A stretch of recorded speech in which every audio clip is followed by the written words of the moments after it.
Hi, welcome to another episode of Hot Takes. And boy, do we have a story for you. Do we have a story for them? Yes, we have a story for you. Actually, we do. It's a cracker.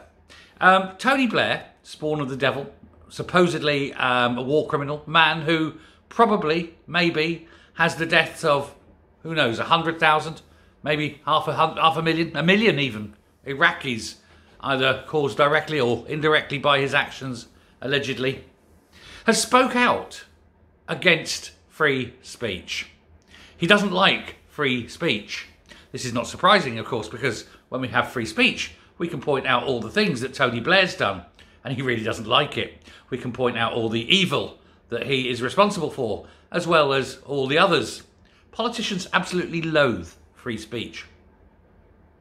His claim is that you must restrict speech in order to safeguard democracy. I think this is odd, because I cannot see how democracy is best served by the people not being allowed to discuss certain things, not being allowed to express their own feelings and views about things, and for the masses to be spoon-fed exactly what politicians think is best for them. The moment you control free speech, you don't have free speech. You have a dictatorship. You are not allowed to talk about it. That is forbidden knowledge. That is something that will get you in prison. How dare you raise that issue? How dare you question the government? How did you find that out? And why are you telling people? Why are you telling people what we have done? This is the sort of thing that goes on, and they hate it. They hate the idea that people can talk behind their backs. Now, of course, they've got control of print media. They've got control of television media. The one thing they don't have control, of course, is the internet, because the internet is not yet controllable. One of the problems that politicians have, of course, is that they are usually incredibly thick, and they're very much behind the curve.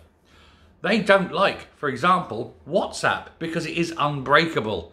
They don't like the idea that people can communicate, people can talk and say things, and they don't know what's going on. They can tap telephone lines, they can bug places of residence, for example, but they cannot tap in to, say, WhatsApp and deconstruct the signal and work out what's being said. They say this is dangerous. I suggest what's actually dangerous is a dictatorial government. But Tony Blair wants it. This is a man, of course, whose only regime should be up at 6, breakfast, yard for half an hour, then back in his cell for the other 23 and a half hours for the day he dies. Personally, that's the only regime he's fit for. And yet, if I said that under Tony Blair's utopia world, I would be the one doing 23 hours in a cell, eating me slop and having a half hour in the yard. Because he doesn't like people like me. He doesn't like people who express themselves. He doesn't like people like you, because you listen, you question, you query, you say, what's going on? Why did you do that? Who got away with it? Who signed off on it? Why weren't we informed? Why weren't we asked? And that's the big one. Why weren't we asked? Tony Blair opened the gates of every nation in the world to let the scum of the earth come to this country. Were we consulted? Were we asked? No. And he doesn't like the fact that we resent it. And so now he's trying to clamp down on the internet. He wants this cancelled. He wants platforms that can be controlled. And oh, if somebody says a bad word on Facebook, they must go to jail. Really? By bad word, you mean questioning authority. You see, it is by questions that humans have advanced for millions of years. The laws are coming in, for example, that you cannot question Islam. Islam's just an idea. People have rights. A Muslim has a right, but Islam does not. It's an idea. It's a process. If you don't question things, there is no advancement.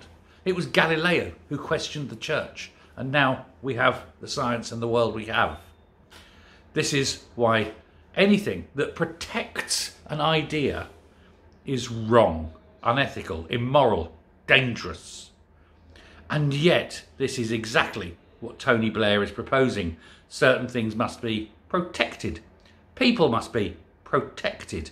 No one may question. No one may criticise. No one may say anything that isn't out of Tony Blair's playbook. You will think what you are told to think, and you will say what you are told to say. And if you don't, there will, of course, constantly be consequences, and those consequences will be horrible. They will probably involve jail. For the moment, one never knows where these things end. We saw what happens when dictators such as Mao Zedong or Joe Stalin, or, you know, the little mustachioed Austrian. How did they deal with dissidents? Did they go, oh yes, that's a very interesting point, but we'll move on? No, they didn't. They were sent to gulags, they were assassinated, they were executed. They were just got rid of. And you know that that's the direction of travel with Tony Blair. And if he can clamp down on anyone who says things bad about him personally, then he'll feel stronger. Manipulation is a very, very common thing. Indeed, the whole reason that Walt Disney Studios, made the film and called it Frozen is so that when people Googling Walt Disney Frozen, they would see the film. And they wouldn't look at Walt Disney's head in a bucket of ice in a facility in California. Previously, that's what would have come up. And so they've manipulated. But that doesn't mean we can't talk about Walt Disney's frozen head. We just have to be more subtle about it. And that's what will happen. There'll be new platforms come up, platforms that they cannot control. We can pass through new technology. There will always be a way. But look at this in the round. They want to limit free speech. They want to put all phones to be digital so they can switch off the entire phone network at a single push, stopping people communicating because they don't want communication. They want to remove the ability to travel quickly and easily so that people can't mass. And then when the slaughtering comes, nobody will know about it. There'll be a media blackout, nobody can call, and nobody will be able to go there.